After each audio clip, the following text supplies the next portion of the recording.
So here's a card trick you can do for multiple people. Cards shuffle, starting from impromptu state. And as I originally performed this for the very first time, I just go, everyone in the audience, let's say there's 10 to 20 people. If you want to, pick a card. And I just let go. And everyone starts racing, going everywhere for this. And there are cards selected. There's some here, some here, I don't even know, here, here, one from here, here, and let's just, I don't know, here. Okay, there are a lot of cards in play, and everyone's looking at the card. And I said before I even begin, I should also mention I have a prediction as well, but we'll get to that in a bit. Everyone's looking at their cards. I'll actually go through on the camera very slowly so you can see it. I'm not going to be looking, but hopefully everyone can see it. Yes? Okay, I'm just doing this so everyone can see all the cards. Hopefully they're in frame. I'm just hoping. I might just load up all the cards. I'll do is I'll put them in a fan. And so hopefully all the cards can be seen. I'll even write down below. So there you go. Okay, so that is, again, all the cards. Okay, so there we go. And then we have the cards put back one at a time. So one right here. Okay, that's the first one. And I had to go through by each individual spectator to have the card returned. Okay, I'll go a couple cards down. Next one, show it. Okay, next one. And I'm really, it's really as hilarious as it seems, just showing each card going in, and that the cards are lost among the rest. And it's just pretty crazy to even attempt to do something of this nature. We just keep on showing. Going towards the bottom, we don't have too many cards left, but we're going to do this, showing the card. So it's each put back at a different spot. That's the next one. And the last one. Boom. Okay? And amongst all that madness, I could even give the cards a shuffle. Like so.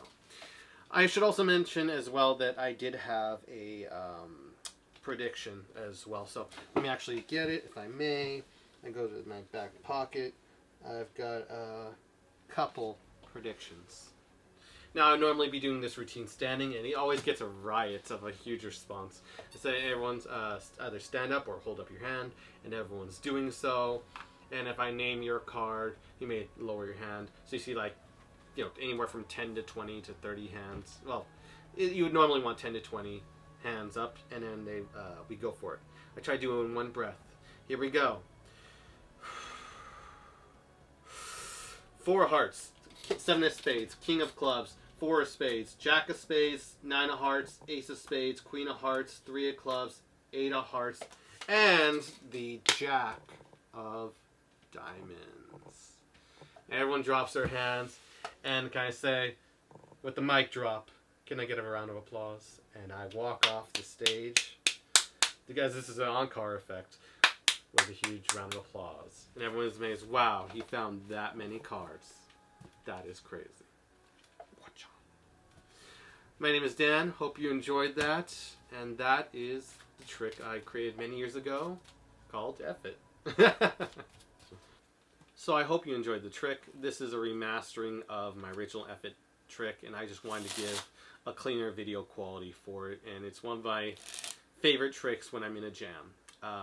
Before I go into the explanation and credits, if you can give the video a like, that would be awesome, as well as hitting the subscribe button. That would really help.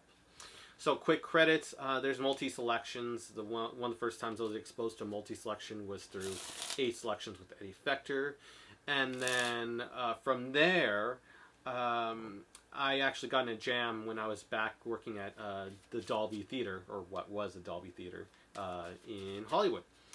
And people knew I did card tricks, and then everyone swarmed me from the staff and said, you gotta do a card trick. I was doing a couple things, and I was really just blanking. I wasn't just doing a couple things, and then I'd go to work, my shift, whatever. Everyone swarmed me, and it was like 20 to 30 people, and says, you gotta do a big card trick. And I'm like, with impromptu deck, and I didn't even know. I was literally out. I was blanking. What do I do? Everyone's saying, you gotta do it, you gotta do it. Oh my God, you gotta do it. And I'm like, I don't know what to do. I'm truly vulnerable. I don't know. So then I just said, you know what, everyone, just take one. And that is how it began. And everyone got excited, just ran all over, and just started selecting one everywhere. And then I just did the trick, and the rest is history. Literally, I just like, here, just take one, all of you. I love that staff to death. I read from the bottom of my heart, if anyone's from that staff is watching this. I love you guys to death. You were one of the best groups and teams that there ever was. Everyone. And I miss all of you very, very dearly. Hope we can come together sometime and grab beer or something to that nature. That said, the explanation for this effect originally started as just a spread and everyone take a card. That's how it started. You can do whatever you feel like. Maybe just spread it on a table and everyone takes one. That's how I kind of do it nowadays. But really, honestly, that's how it began. Everyone just took a card. And it was just a swarm of cards. So let's just say that many. Okay? And you can, you know, if you want, you can take a screenshot, like, not of mine, but of your own. So when you're practicing this, you can screenshot all the selections, like 10 to 15 selections, screenshot them, and then so you can know if how many you nailed correctly. And this relies on Kotsia's, that's a little bit too many. Let's take 2 or 3 back. Okay, I want to have some control. And so I do credit Kotsia for his Roadrunner cull, for me knowing how to cull, and then also some bits and pieces I put together. So I can't really go into the cull. I've already did it in another video. You can check out Evolving Magic cull, and I also have advanced techniques as well. Basic stuff there, but if you want the best of the best, go check out Kotsia's Roadrunner cull DVD. So I start literally just culling in front of the audience. 19 people, no one catches on. The cull is amazing. Spread a couple of cards, and you can't do too far because, again, nearly half the deck of cards is in the spectator's hands, each with the individual selection. So you really only want to spread a couple cards, put one back, cull with a couple cards each time. Don't be, you know, too modest, but, you know, it's only a couple cards you have until you go through the entire deck.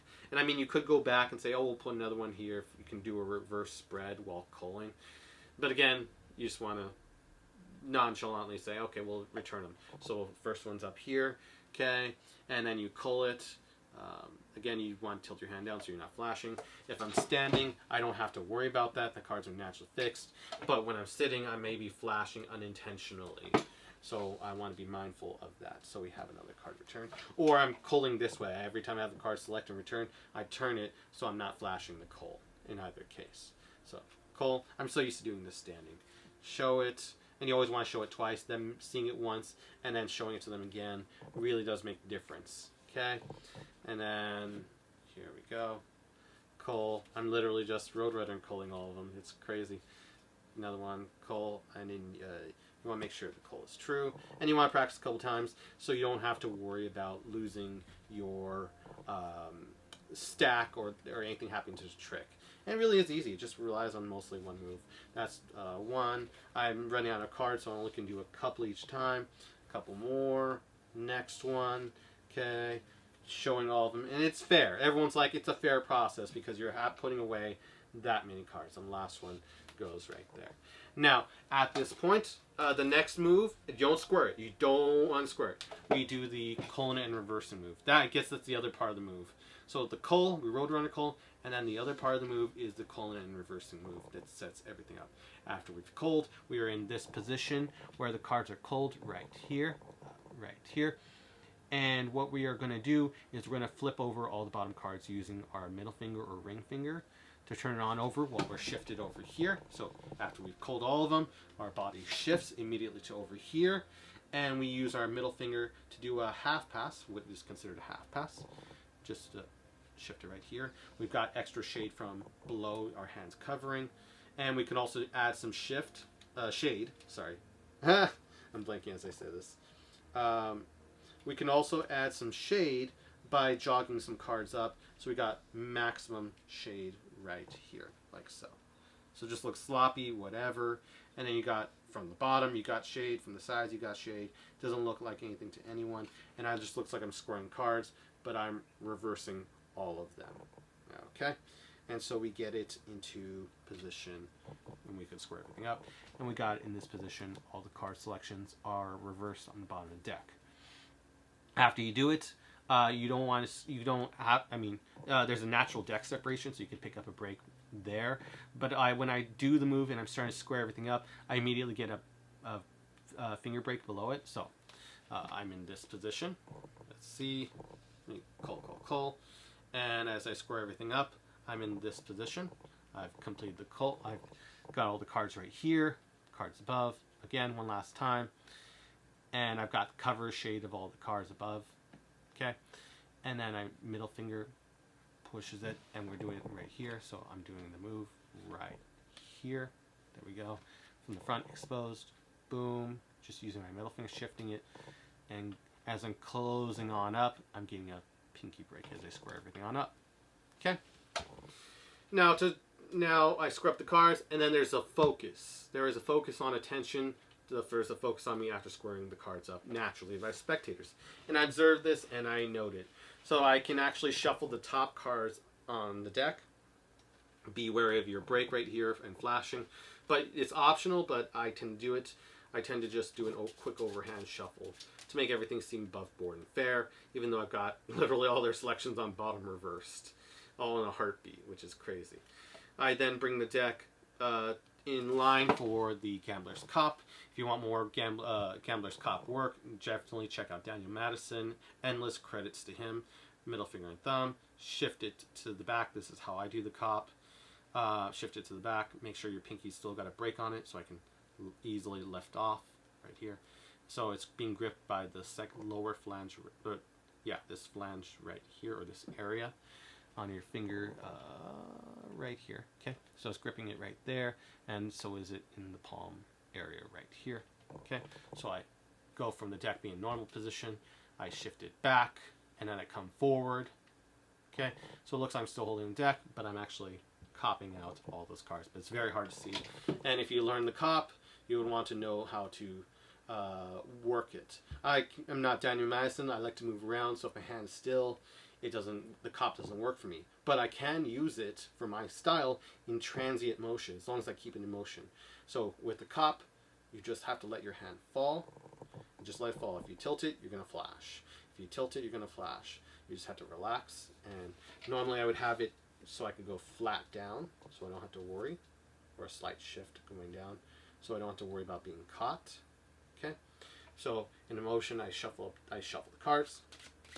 Okay, I give it a quick shuffle, and I said, oh yeah, the prediction, and I come back, I come forward, I got the cards in a cop, I bring the cards forward, and this is a forward, all your focus goes here, spectators are focused here, as my hand just casually, smaller action covers a large action is putting the cards down, small action is hands coming down with the cop, going to the back pocket, and then pretending to remove them, which you can actually just really put them inside. So you say, oh yeah, they really were in my pocket, which is a true statement.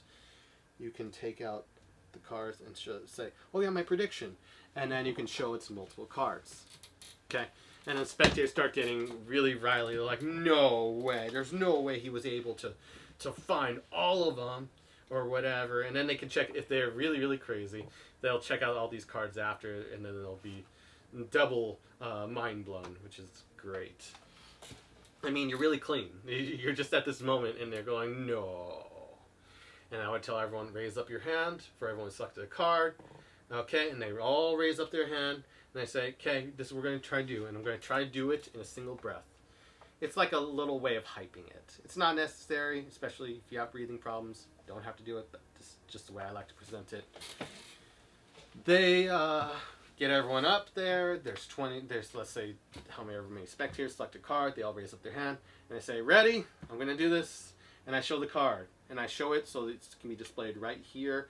I'm not blocking it, not covering it in any way. I mean, you could do it this way as you deal off. Depending on the angle, you could just do it up here. This is John Armstrong. The way he would do it, he would go up. So from here, 2 of hearts, 3 of diamonds, and I'm just tossing them to the table.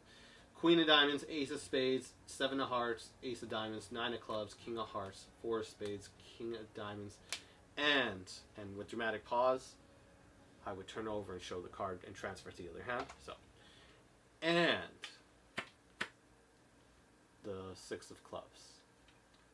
Drop it, and that is an epic mic drop. This routine is usually used either as a closer or not routine. Well, I mean, it is technically a routine. It's multiple card tricks all in one for a big bang revelation. This trick is used either as a closer or an encore piece. This was originally created as an encore piece because people wanted me to perform when I had nothing left. And so when I have nothing left, well, you see crazy things, and here is the result. F it, which is just a thought, the very first thought that came to my mind. Well, F it. Let's just do it. Let's just go into the card trick. It's been a great, great commercial effect for me. I love this baby to death, and I hope other people get to use it and enjoy the many times in fame as I had. Great card trick. And commercial, too. So, with that said, hope you enjoyed the video. Again, if you can, leave a like and subscribe. That would really help out the channel. And if you haven't checked out this video yet, or this video yet, definitely check them out, and see you in the next one.